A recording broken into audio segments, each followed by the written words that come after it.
सबके लिए जो पाथवे बना है उस पे हम गौरवान्वित करने का मौका पाए।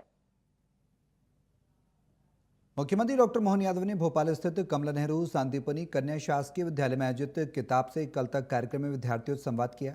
इस मौके पर उन्होंने विद्यार्थियों को ज्ञान, अनुशासन और निरंतर प्रयास के माध्यम से सफलता की ओर बढ़ने का प्रेरक संदेश भी दिया।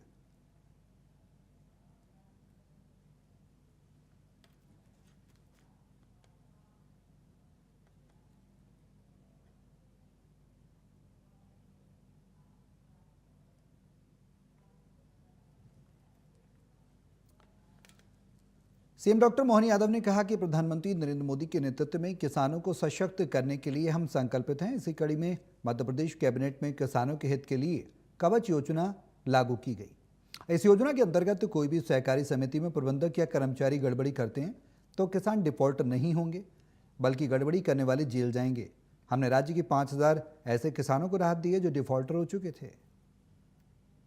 उड़द को प्रोत्साहन देना भी चालू करा है और 25% के बजाय मौका पड़ा तो फिर आपको भी जोड़ के हमने, ताकि कोई बात नहीं 60% तक खरीदेंगे, लेकिन आगे पीछे हमको अपनी फसल विविधीकरण पे भी चलना चाहिए।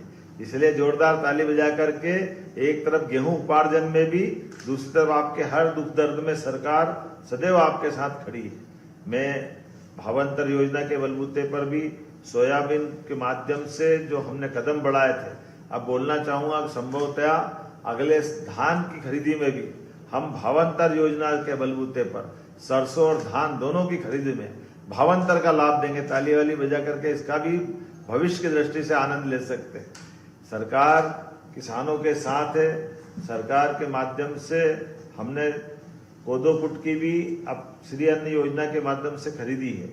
और खासकर मैं उल्लेख करता हूं कि अब अपने बीच में जब मैं आपसे बात कर रहा हूं तो यहाँ हाई क्वालिटी का रेशम, सरबती गेहूं, बासमती चावल क्या नहीं है नर्मदापुरम में।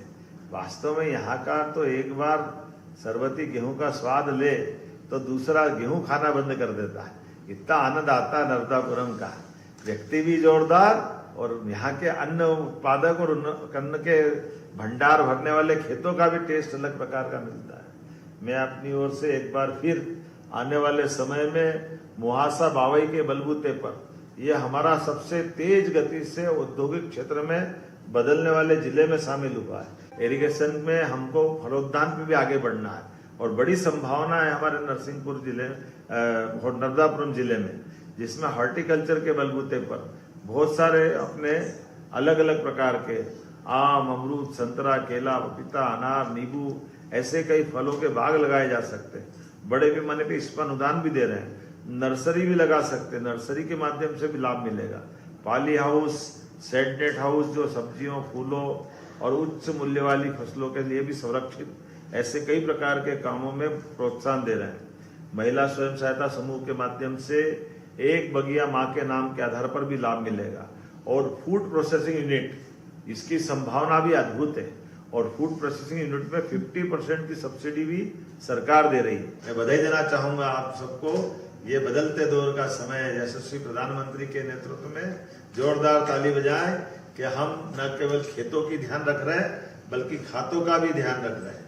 कल ही कैबिनेट के माध्यम से एक और नई योजना किसानों के हित की लागू हुई, जो कवच योजना के माध्यम से अब कोई भी सहकारी समिति में अगर प्रबंधक या कोई कर्मचारी कहीं कोई गड़बड़ कर देगा तो हमारे किसान भाई बहनों की राशि में या उनको डिफॉल्टर होने की जरूरत नहीं है।